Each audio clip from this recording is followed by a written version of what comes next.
Hello and welcome my dear friends. तो आज expiry है। एक्सपायरी के दिन पे एक आज क्या थी, आरबीआई की पॉलिसी भी थी। ठीक है, सॉरी मैंने कल जो है कि मैंने डाला नहीं था वीडियो, तो उसके लिए थोड़ा कुछ काम था, इसकी वजह से हो गया। अभी आपको रेगुलर वीडियो मिलती रहेगी। कल आरबीआई की पॉलिसी थी, तो एक्सपायरी के दिन में पहला तो मोमेंटम ऐसा था कि भाई आपको आरबीआई की पॉलिसी जो है 10 बजे आने वाली थी। ठीक है, तो अब ये था कि भाई 10:30 बजे, तो यहाँ पे था कि आपको एक अच्छा मोमेंटम मिलने वाला है। एक पॉइंट था जिधर की साइड में आएगा उधर की साइड में एक अच्छा मोमेंटम मिलेगा। लेकिन आरबीआई की पॉलिसी थी, आज एक्सपायरी था। एक्सपायरी के दिन में ये जो मोमेंटम आया ना, ये पूरी तरीके से डरा दिया है। तो अब देखिए यहाँ पे ये क्यों हुआ और किस रीज़न से हुआ, क्या हमने ट्रेड बनाया था, उसके बारे में हम बातचीत करेंगे। तो यहाँ पे देखिए फर्स्ट ट्रेड जो था वो मैंने यहाँ पे बनाया था कि भाई ये ब्रेक किया, नीचे की साइड में आया और नीचे की साइड आके फिर वो नीचे की साइड में आके फिर ये डोजी बनाया, उसी इन साइड कैंडल और डोजी भी थी। तो इसको जब ब्रेक किया तो मैंने लिया, लेकिन थोड़ी सी जल्दीबाजी कर गया मैं, क्योंकि मैंने ये वाला पॉइंट पे जो है खासा ध्यान दिया नहीं था, जो कि ये पॉइंट था 44,680 का। मोमेंटम इसके नीचे ही शुरू होना था। ठीक है, और ट्रेंड लाइन पे भी हो चुका था, तो ऐसा लगा कि अभी यहाँ पे ब्रेकआउट होगा। मैंने थोड़ा सा जल्दी एंट्री मारी थी, लेकिन जब एंट्री मारी तो मुझे समझ में आ गया कि मेरा जो है ट्रेड वो है गलत हो चुका है। तो मैंने बहुत छोटा सा एसल रखा था 200-300 रुपये का, जो कि एसल है। रिस्क मैनेजमेंट का एक मैंने भी रील बना के डाला है, आप उसको देख लीजिएगा अगर देखना है तो। ठीक है, अगर आप नए हैं तो लाइक सब्सक्राइब एंड शेयर कर दीजिए। देखिए दोस्तों, अगर आपको चीज़ें समझनी है तो सुनना पड़ेगा, डेली समझना पड़ेगा, तो चीज़ें समझ में आएंगी। मैं किस तरह से ट्रेड करता हूँ, क्या पॉइंट ऑफ व्यू होते हैं, वो भी मैं बताता हूँ आपको। और दूसरा मैं आपको ये भी बताता हूँ कि हमें क्या करना चाहिए। देखिए अब वहाँ पे क्या हुआ कि अब यहाँ पे जब आया ये कैंडल, आप पहले अच्छा एक बार टाइम इसका देख लीजिए ध्यान से। ये कैंडल जो बनी ये थी 9:55 की। आपको पता था कि आरबीआई की पॉलिसी मैंने बताया 10 बजे आएगी। ठीक है, आरबीआई की पॉलिसी आने वाली थी। अब 10 बजे आएगी, तो यहाँ पे क्या हुआ, मार्केट देखिए क्या हुआ, यहाँ पे कैंडल बनाया, फिर उसके नीचे ही ट्रेड कर रहा था। अब यहाँ से प्राइस एक्शन भी एक लो का बना रहा था, और ये वाली कैंडल पे मैं ट्रेड लेने वाला था। अगर ये कैंडल की डोजी यहाँ कहीं ख़त्म होती और फिर ब्रेक करता ना, तो मैं एंट्री मार देता उसमें नीचे की साइड में। ठीक है, बट यहाँ पे मैं इसका टाइम का भी वेट कर रहा था, और ये कैंडल क्या होगी, थोड़ी बड़ी बन गई और डोजी टाइप की कैंडल भी नहीं बनी। तो मैंने सोचा कि चलो ठीक है, अब डायरेक्टली ये लो ब्रेक करेगा तो ही हम लेंगे। और मैंने देखा 10 बजने वाला है, 9:55 ये कैंडल थी।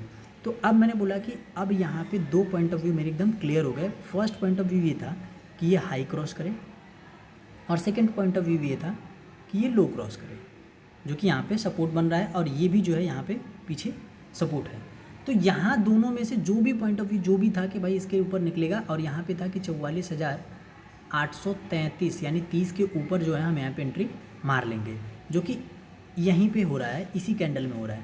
तो मैंने क्या किया, यहाँ पे ये फर्स्ट 2 मिनट में कैंडल यहाँ पे थी, लास्ट टाइम में ये कैंडल तुरंत ऊपर गई और मैंने यहाँ पे एंट्री मारी। जो एंट्री मारी मार्केट यहाँ पे आ गया वापस। मतलब मैंने 830 के ऊपर जब निकला वो, तो मैंने वहाँ पे एक एंट्री मारी, और वो 830 के बाद डायरेक्टली वो सीधा आ गया 710 पे।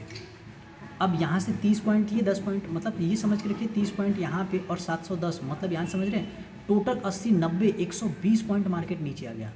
और 120 पॉइंट जो कि यहाँ पे नीचे जब आया मार्केट 720 के आसपास, मतलब 100 पॉइंट के अराउंड नीचे आया, तो मेरे को ना 60 से 70 रुपये का लॉस तुरंत होने लगा था प्रीमियम में, और लॉस काफ़ी बड़ा दिखने लगा था। तो मैंने थोड़ा सा होल्ड किया, क्योंकि मुझे ये था कि अगर ऊपर की साइड में ये ब्रेक किया है तो ऊपर की साइड में जाना चाहिए, नहीं तो मैं यहाँ पे 620 पे थोड़ा सा और इसको बढ़ाऊंगा और वहाँ पे कट कर दूंगा। मेरा यहाँ पे मन होने लगा था कि मैं काट दूँ, बट मैंने थोड़ा सा रोका, क्योंकि मुझे ये था कि बाकी मैंने देखा HDFC जो था वो ऊपर की साइड में ट्रेड कर रहा था, और निफ्टी भी ऊपर की साइड में थोड़ा थोड़ा जा रहा था। ICI थोड़ा होल्ड नहीं कर रहा था, इसके लिए थोड़ा सा मोमेंटम मिला नहीं। लेकिन फिर जब ICI भी मोमेंटम ऊपर की साइड में करने लगा, तो मैं कॉन्फिडेंस हो गया कि अभी ठीक है। फिर मैंने यहाँ के एसल को खींच के फिर यहाँ पे लेके आया, और फिर उसके बाद मार्केट यहाँ से जब ऊपर की साइड में निकला, तो मेरा फर्स्ट टारगेट यही था, ये जो था ये मेरा फर्स्ट टारगेट था कि 920 जो है 880 और 920 पे मैं पहला टारगेट बुक करूँगा। और मैंने यहाँ पे अपना जो बुक किया, टारगेट बुक करते करते थोड़ा सा मान लीजिए मेरे को उसमें थोड़ा कम प्रीमियम मिला था, बट अच्छा खासा मोमेंटम उसमें हमको मिल गया था। अब मैं इसके आगे ऊपर रिस्क नहीं ले रहा था, क्योंकि मैं यहाँ पे एक गलत ट्रेड करके लॉस ले चुका था इसके लिए, नहीं तो मैं इसमें इसके ऊपर भी रिस्क लेने के लिए तैयार होता। और उसके बाद फिर मैं बैठा था कि यहाँ पर कुछ डोजी टाइप की कैंडल या फिर ऐसे 1-2 कैंडल रुक कर फिर ब्रेक करेगा, तो मैं भी नीचे की साइड में पोजीशन बनाता ज़रूर। लेकिन मार्केट ये कैंडल जो ख़त्म हुई उसके बाद तो डायरेक्ट मार्केट नीचे ही आया, तो यहाँ पे था कि इस ट्रेंड लाइन के नीचे हम एक रिस्क तो ले सकते थे ऐसा लिए बना के, बट फिर मैंने बोला कि अभी यार ये बहुत ज़्यादा तेज़ मोमेंटम है, और फिर मैंने इसके लिए उसको अवॉइड किया, क्योंकि अगर यहाँ से घूमेगा भी बहुत तेज़ी से ऊपर जाएगा, तो मैंने उसको अवॉइड किया। तो फिर मैंने वहाँ पे क्या किया, छोड़ दिया, और ये ट्रेड यहाँ पे नीचे आ गया, और नीचे एक्सपेक्टेड था कि यहीं तक आएगा, लेकिन वो काफ़ी नीचे आ गया। तो मैंने फिर उसके बाद ट्रेडिंग को ही पूरी दिन मैंने फिर दूसरी कोई ट्रेडिंग करी ही नहीं। उसके बाद मार्केट क्या किया, यहाँ पे एक रेंज बनाया और उसके नीचे ट्रेड आके फिर यहाँ पे एक रेंज बनाया। तो मार्केट कहीं गया नहीं, मार्केट को यहीं कहीं पे क्लोज़ करना था।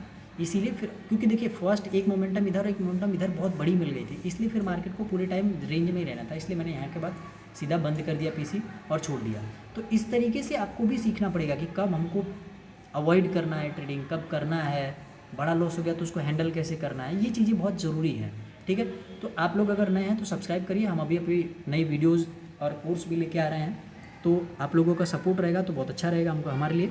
और ध्यान से देखिए, अब कल के दिन में हम ट्रेडिंग क्या करेंगे। पहला तो 2 पॉइंट ऑफ व्यू बनता है कि देखिए फर्स्ट तो ये जो रेंज बनाया मार्केट में, ठीक है, देखिए इसके नीचे निकला तो है, बट अगर इसके अंदर में कहीं खुलता है और खुलने के बाद 10 मिनट बिता ले, मतलब कि 1 से 2 कैंडल, मतलब कुछ ऐसे जैसे ये फर्स्ट कैंडल खुले और ऐसे धीरे धीरे आए और फिर ये नीचे की साइड में ब्रेक करेगा इस लो को, तो हमारे पास 440 इसको ब्रेक करेगा ना, तो फिर पहला तो 400 और 400 के बाद फिर सीधा 320, हमको एक अच्छा मोमेंटम मिलेगा, वहाँ पे तेज मोमेंटम मिलेगा।